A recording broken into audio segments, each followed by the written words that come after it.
पर सोचने लग गए कि ये सब मशीन जैसे हम काम कर रहे हैं, लेकिन हम तो इंसान हैं, मशीन तो नहीं।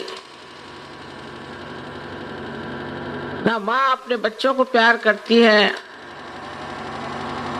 और ना ही बच्चे अपने पिता माता का कोई आदर करते हैं।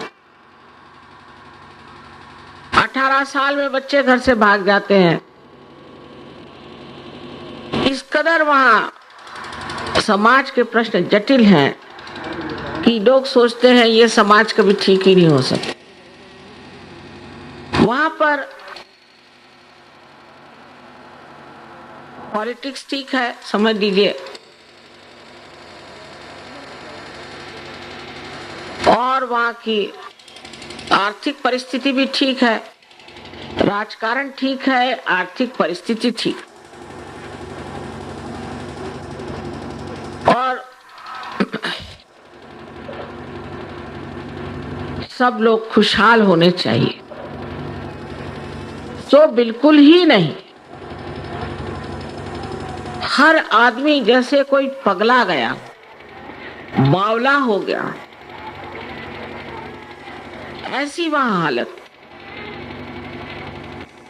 सो संसार में मेरे विचार से दो तरह के पाप होते हैं। एक तो पाप होता है जिसमें आप बाप के खिलाफ जाते हैं,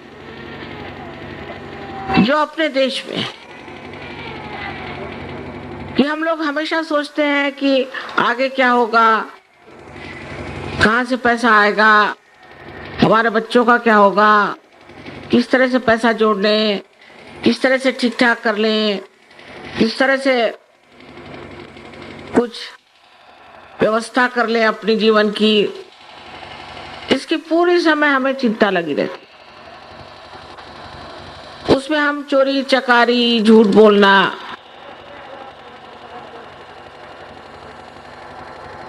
घूस लेना, दुनिया भर की सब चीजें करते रहते। और झूठ तो हम इतना साफ बोलते हैं कि दूसरा आदमी परदेश से आया हुआ तो विश्वास ही नहीं कर सकता। जब रजनीश ने सबसे बताया कि मैं भगवान हूं तो उन्होंने मान लिया। मैंने कहा आपने मान क्यों लिया? कहले कोई झूठ क्यों बोलेगा? अरे मैंने कहा हमारे यहाँ ऐसे ऐसे झूठ बोलने वाले हैं कि आपको बिठा देंगे एक तरफ। किसी को, वहां के लोगों को विश्वास ही नहीं होता कि लोग झूठ बोलते हैं, लेकिन अपने हम लोग सुबह से शाम तक झूठ बोलते हैं। कुछ कुछ लोग तो ऐसे हैं कि जब तक 100 झूठ न बोल ले तब तक उनको खाना ही नहीं चलता। तो पहले जमाने में जब हमारे देश की नीति बनाई गई थी तो लिखा था कि सत्यम वदेत प्रियम वदेत, सच बोलो और प्रिय बोलो। अब इस दोनों का तो मेल ही नहीं बैठता। आप किसी से सच बात बताओ तो एक तो वो बिगड़ ही जाएगा आदमी, या भाग खड़ा हो जाएगा, या बराबर उल्टी बात करेगा। जो बात कहो उसके बराबर उल्टी बात करेगा। तो की बात कहो, और हित भी जो आत्मा के हित में हो, ऐसी बात कहनी चाहिए। जो विदेश के लोग हैं इनका पाप है वो माँ के खिलाफ होता है, माँ के विरोध।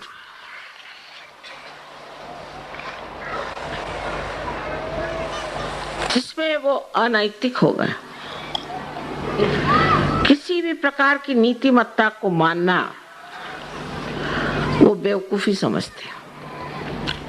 और उनके यहाँ कुछ ऐसे लोग हो गए, फ्रॉइड जैसे, जिन्होंने उनकी एकदम बुद्धि भ्रष्ट कर दी। हालांकि अधिकतर ये देश ईसा मसीह को मानते हैं, जिन्होंने तो यहाँ तक कहा था कि तुम्हारे आंख में भी अनीति नहीं होनी चाहिए। Thou shalt not have adulterous eyes. उस ईसा को मानने वाले लोग, आपको लाखों में एक आध आदमी ऐसा मिलेगा जिसकी आंख नहीं चलती,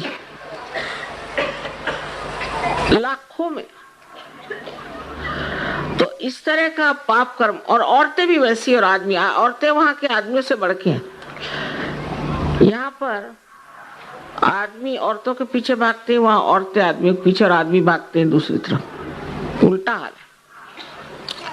इतनी अनीति वहां है, इतनी अनीति है कि नर्क साक्षात दिखाई देता। जिस प्रकार अपने यहाँ झूठ, फरेबी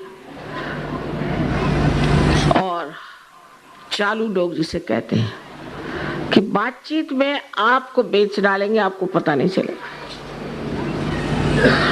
और इस तरह से हम लोग ऐसे उछले तरीके से रहते हैं, कोई गहराई हमारे अंदर नहीं आती।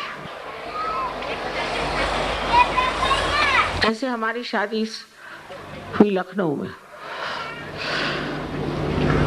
लखनऊ के लोग में तहजीब तमीज बहुत ज्यादा, इसमें कोई शक नहीं, लेकिन उनकी बात में अगर आ गए आप तो सारा दिन खत्म हो जाएगा। उन्हें हम मकान बना रहे थे और हमारे पति जो है वो बिल्कुल समझ लीजिए कि इंस्पेक्टर जनरल ऑफ पुलिस से भी बढ़ के जबरदस्त। उन्होंने कहा कि किसी भी आदमी से आपको मदद नहीं लेनी, आप अकेले सब करेंगे। हमने कहा भाई ठीक है। मैंने कोई सरकारी आदमी से, और इनके बहुत से शिष्य वहाँ कलेक्टर थे, डिप्टी कलेक्टर थे। मैंने कहा भैया तुम लोग सब मुझसे 5 मील दूरी पे रहना, मुझे आपसे कोई मतलब नहीं। तो मुझे जाना था बाजार, मैंने अपना रिक्शा किया और रिक्शे से जाते थे। पेंसिल कागज ले आए, हिसाब किताब लिखना है। मैंने कहा चले। रास्ते में एक साहब मिल गए, मोटर रोकी। अरे भाभी जी कहाँ जा रहे हैं आप? रिश्तेदारी में। मैंने कहा भाई मुझे कागज पेंसिल लानी है। अरे पामाल कर रहे हो, कागज पेंसिल लाने आप रिक्शे में जा रहे हैं? मेरे पास इतने कागज पड़े, इतनी पेंसिलें पड़ी, वो किस दिन के लिए, चलिए आप वापस। जबरदस्ती रिक्शे से उतार के घर ले। सारा दिन वहीं बैठे रहे, शेरो शायरी सुनाई, ये क्या। वो कहा भैया मेरे कागज पेंसिल कब आए? अरे कर लीजिए। वो सारा मकान बन गया, उसका हिसाब हो गया, इनकम टैक्स वालों ने भी ठीक कह दिया, पर हमारे महाशय जी के न कागज आई न पेंसिल।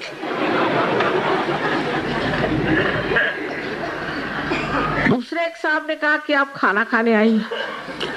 मैंने बाल की खाल उतार दी। मैंने कहा भैया शाम को बहुत थक जाते हैं काम से। ना ना ना ना ना ना, आपको आना ही होगा, और इस जुम्मा आप नहीं आए तो देख लीजिए, मुझसे बुरा कोई नहीं होगा। इतनी बाल की खाल उतारी। मैंने कहा अच्छा भाई आ जाएंगे, मान गए। रिश्तेदारी उनसे भी एक तरह से होती थी दूर से। असल में हमारे साहब के दोस्त के वो मामा जी, एक तो मोटर जब चलाते तो ऐसा लगता था कि अब पता नहीं कौन सी मुर्गी मरेगी कि इंसान मरेगा। तो मैं डरी रही थी। मैंने कहा मैं ही आ जाऊंगी, आप मत आना, मैं पहुंच जाऊंगी वहां पर। तो मैंने कहा कि चलो भाई। तो उनके एक और, हमारे पति के एक और दोस्त मुसलमान हुआ आए, कहले चलिए। तो मैंने कहा देखिए उन्होंने बाल की खाल उतार दी, चले? कर ले, मुझे तो शक लग रहा है, पर अब आप कह रहे तो चलिए। तो फिर उन्हीं के जो हम दोस्त थे, जिनके मामा थे ये, उनके घर गए। तो उनका क्या, उन्होंने खाने पे बुलाया आज? हमने कहा अरे आज तो ताश खेलने उसमें जाते हैं क्लब में। मैंने कहा भाई बुलाया तो सही। बहुत मेरी जान ली, मैंने कितना मना किया पर उन्होंने बुलाया खाना। तो उनकी बीबी हंसने लग गई कि भाभी जी ठहरिए, मैं जरा फोन करके देख लूं। तो फोन किया उनकी वाइफ को, तो क्या मामा हैं? अरे आज के दिन कहीं मामा घर पे रहते हैं। अच्छा, तो कोई खाने आने को किसी को बुलाया क्या? नहीं तो। मैंने कहा नहीं ऐसी कोई बात नहीं। कितने बजे मामा जी आएंगे? आएंगे 11-12 बजे। लेकिन बातचीत इतनी अच्छी करेंगे कि आप सोचेंगे कि बस आप भगवान से भी बढ़ के। जैसे कहना हो कि साहब मेरे आप गरीब खाने चले आइए, वहां जाए तो देखे बड़ा भारी महल बना हुआ है। सब्सक्राइब कीजिए कुंडलिनी जागरण को और प्रेस कीजिए बेल आइकन को, जिससे कि आपको मिल सके हमारी लेटेस्ट वीडियो सबसे पहले।